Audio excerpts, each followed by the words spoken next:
Now, you identified a number of issues that are topping the agenda, crime being one of them.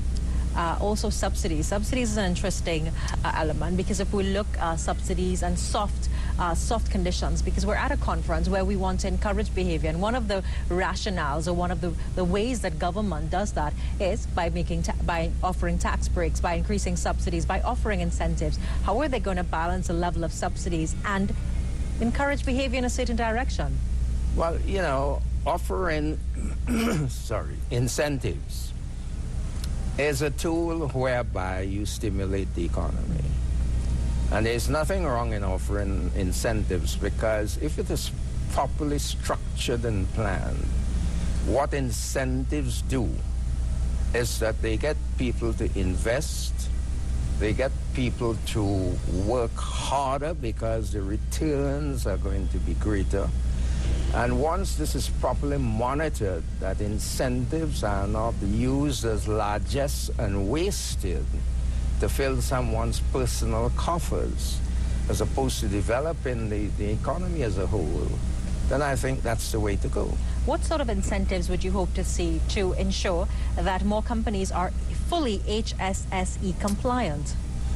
Well, you know, in terms of HSSE, the issues which will arise are as follows.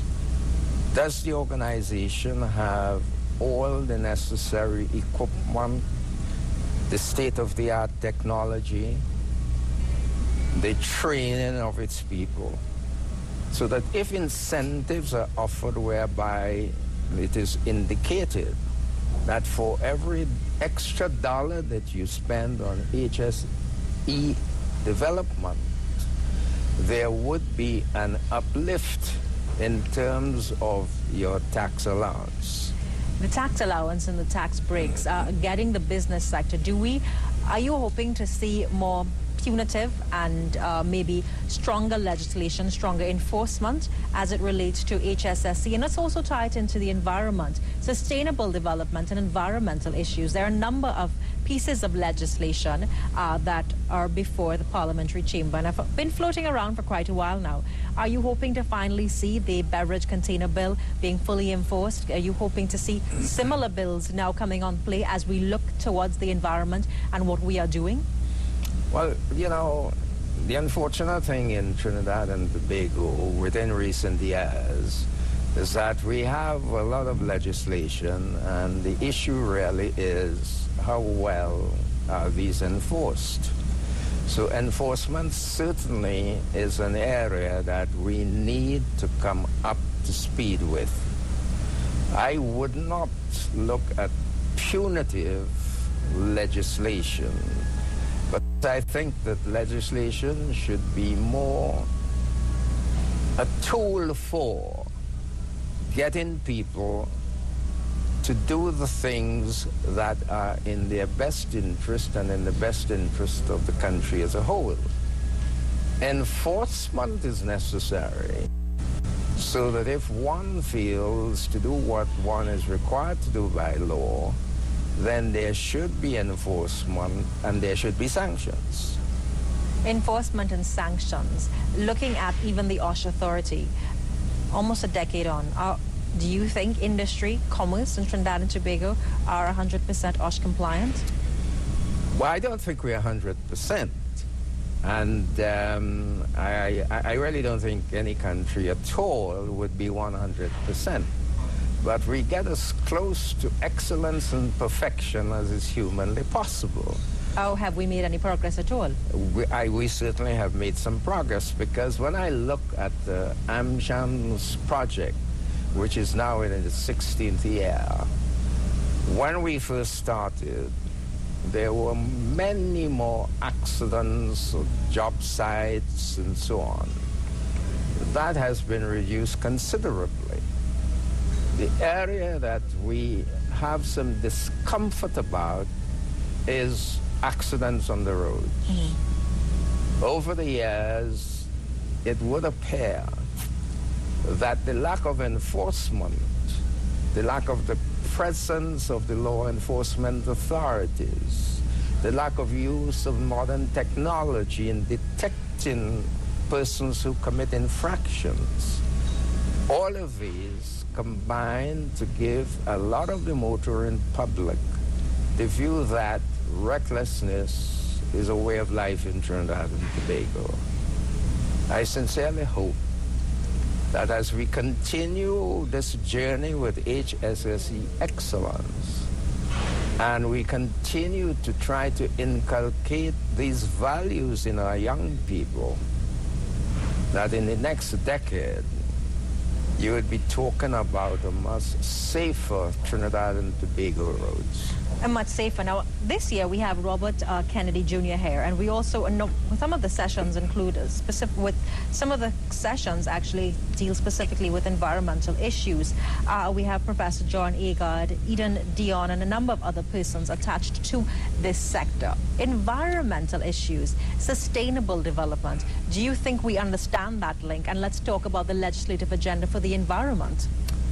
Yeah, well, I don't think that many people, not only in Trinidad and Tobago, but worldwide, had that sort of consciousness as to the role of the environment in our development, in our health, in the way in which we interact with each other.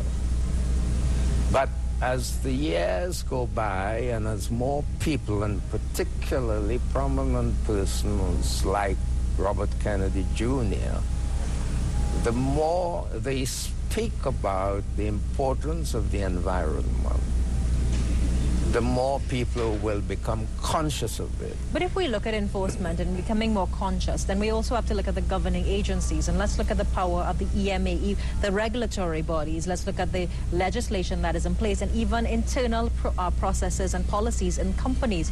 Is there that link to encourage behavior? Do regulatory bodies, do they have the enforcement capabilities and the power to do it? Well, you know, this has always been an issue in terms of one establishes institutions. Institutions are given certain authorities, but these authorities are discharged by people. And we must always remember that the people who work in these institutions are product of the society in which we all live. So unless and until there's that all-pervasive understanding, we are going to find that there are limitations, we are going to find that there are deficiencies. But I think this should be the reason to propel us to continue the fight, to continue the journey, but to continue to persuade. You paint such a grim picture. You make it seem as though it's a perpetual cycle. No, it's not a grim picture. It's a factual picture, and whether or not it's perpetual is going to depend on how we deal with it. But I can assure you that from AmCham's perspective, the way in which we are dealing with it is that we are targeting the young people. And you would see that part of this conference, we have a youth element. Mr. Howard, we are out of time for this interview. Your closing comments, Trinidad and Tobago. This is the first day of the 16th annual conference. Obviously, it's been growing. When I walked through the halls today, I thought it seems almost double the size as last year. Your closing comments, Trinidad and Tobago. Well, my closing comments would be Trinidad and Tobago, let us all recognize that when it comes to health, safety, security, and the environment, this is not the responsibility of the people who we vote into office and call a government alone. It is the responsibility of each and every one of us. And in terms of the persons who govern us, unless we are vigilant, unless we display that we are serious, then typical of human nature, they tend to relax. It's not only up to the government, but we must ensure that that partnership is mutually beneficial, that we all make our changes. I'm Hema Ramsey, and I'll see you after this.